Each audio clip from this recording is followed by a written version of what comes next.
انسان زندگی میں کامیابی کے بہت سارے معیار بناتا ہے اور اپنے آپ کو کامیاب سمجھنے لگتا ہے، لیکن جیسے ہی وہ سمجھتا ہے کہ اب میں کامیاب ہو گیا ہوں تو پھر ایک نئی مشکل اس کے سامنے آ جاتی ہے۔ بہت سارے ایسے لوگ تھے جن کا خیال تھا کہ جس دن گریجویٹ ہو جاؤں گا بھی یہ کر لوں گا میں سب سے کامیاب آدمی ہوں، لیکن تکمیل تعلیم پر پھر نوکری کی دشواری نے ایک نئی پریشانی کا دروازہ کھول دیا۔ اس نے سوچا ہی تھا کہ نوکری مجھے مل گئی ہے، اب ہمیشہ کے لیے میرے لیے آسانی ہو گئی ہے،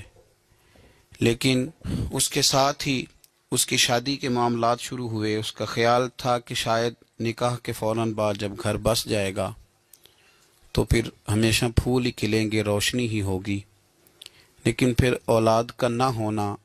ایک نئی پریشانی کا سامان بنا۔ اللہ فضل کرتا ہے اور اولاد عطا کر دیتا ہے، اور پھر اولاد ہونے کے بعد اگر وہ بیمار ہو تو ایک نئی پریشانی، خدا نخواستہ اگر نالائق ہو تو اس سے بڑی پریشانی، اور پھر یہ کہ انسان سمجھتا ہے کہ چلو ان کی شادیاں کر لوں تو میں پھر بالکل فارغ ہوں۔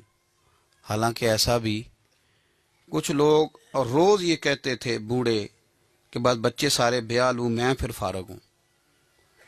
لیکن کئی میں نے بیچارے اس طرح کے بھی دیکھے ہیں کہ بچے بیانے کے بعد زیادہ الجھ گئے،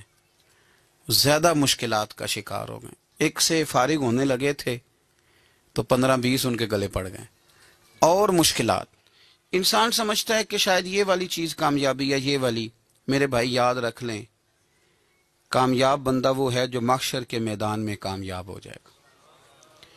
جو وہاں کامیاب ہو گیا نا۔ دیکھو یہاں بڑے لوگوں کے نعرے لگتے ہیں، بڑے لوگوں کا ذکر ہوتا ہے، بڑے تذکرے ہوتے ہیں،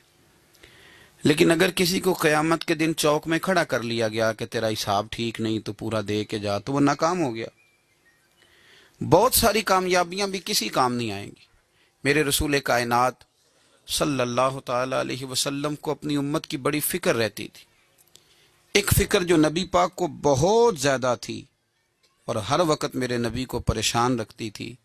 وہ یہ تھی کہ اللہ تعالیٰ میری امت کو محشر کے میدان میں کامیابی عطا کرے۔ اس کے لیے نبی پاک صلی اللہ علیہ وسلم دعا بھی فرماتے، لوگوں کی تربیت بھی کرتے، لوگوں کو میدان محشر کی کامیابی کے نسخے بھی ارشاد فرماتے۔ کون ساری چیزیں ہیں جو قیامت کے دن ہمیں کھڑا کر لیں گی، بچنے نہیں دیں گی، ان چیزوں سے بچنے کا حکم بھی ارشاد فرماتے۔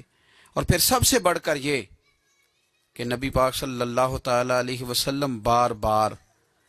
جو حضور کو رب نے برکت والا وجود دیا تھا، جو نور والے کپڑے حضور پہنتے تھے، اور میرے محبوب کی جو دعاؤں کے اندر اللہ نے قبولیت رکھی تھی، وہ ساری چیزیں حضور امت کو دیتے تاکہ ان کو تھامتے جاؤ، رب تمہاری بخشش فرماتا ہے۔